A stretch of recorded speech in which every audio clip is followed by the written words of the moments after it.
Hey everyone, Lucas here. Got a lot of exciting stuff I want to run through with today's TPS Weekly News Roundup. I'm going to start with a webinar that MEMA hosted Wednesday with ACT Research, and ACT was giving its updated forecast for 2026 and 2027 for commercial vehicle truck and trailer production.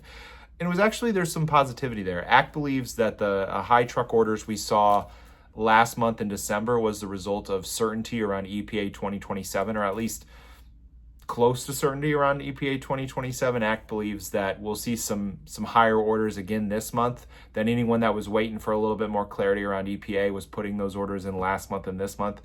ACT does expect that orders will slow down a little bit then in February and March for the latter half of the winter and into the spring, but they do see the market maybe turning around. They say capacity continues to come out of the market.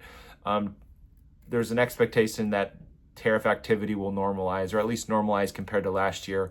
All of that's good for the market. So ACT is updating its 2026 forecast just up a little bit. 246,000 units for Class 8 production this year, 246,000 units next year. In the medium duty space, Class 5 to 7, they're saying 216,000 units this year, 267,000 units next year. Trailers is kind of getting the short end of the stick. The expectation from ACT is that carriers will purchase their trucks first, or they'll order their trucks first and then they'll order their trailers. The trailer forecast 183,000 units this year, not what you wanted to hear, trailer guys, but 257 next year. So you got to get a little bit longer and then hopefully the market turns around. Obviously, if things turn around faster, if we see some sort of event that really drives freight forward, maybe all those things go at an even higher level. But good to see some positivity and some forecasts for 2026. On the topic of freight contraction and capacity, I posted our Mapping the Market quarterly report on fleet demographics earlier in the week that uses data from RigDig, which is a sister brand of TPS within the Fusible network.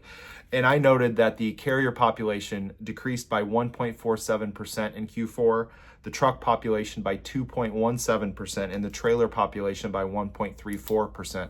I know for you parts and service guys out there, you're thinking, well, fewer trucks on the road, fewer pieces of equipment on the road is not good for us. That's true, but we do need to continue to bring some capacity out of the market so that freight rates can rise. And when freight rates rise, people buy trucks, they put more trucks into operation.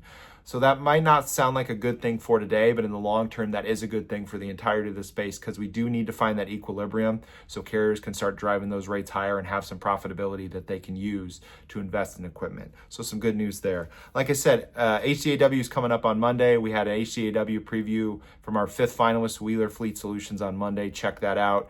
HDAW coverage will be all next week, all across TPS. Make sure you're checking out our website, our social channels. We'll have some videos on YouTube of the Distributor of the Year award announcement and then some of the other awards at HDAW.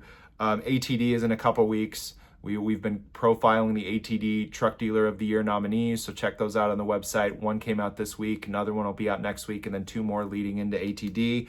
Also this week, Mack's Anthem is now under production at its Lehigh Valley production facility. So if you're a dealer, you've sold those trucks, they're finally coming. They're on the production line, and they'll be coming later this year. Some other great stuff on TPS this week. Be sure to go to the website, check it out. Have a great weekend. If you're going to HDAW, we'll see you there Sunday or Monday. If not, be sure to like and subscribe. Check out our news. Have a great rest of your weekend, and we'll see you next week. Thanks, everyone. Bye.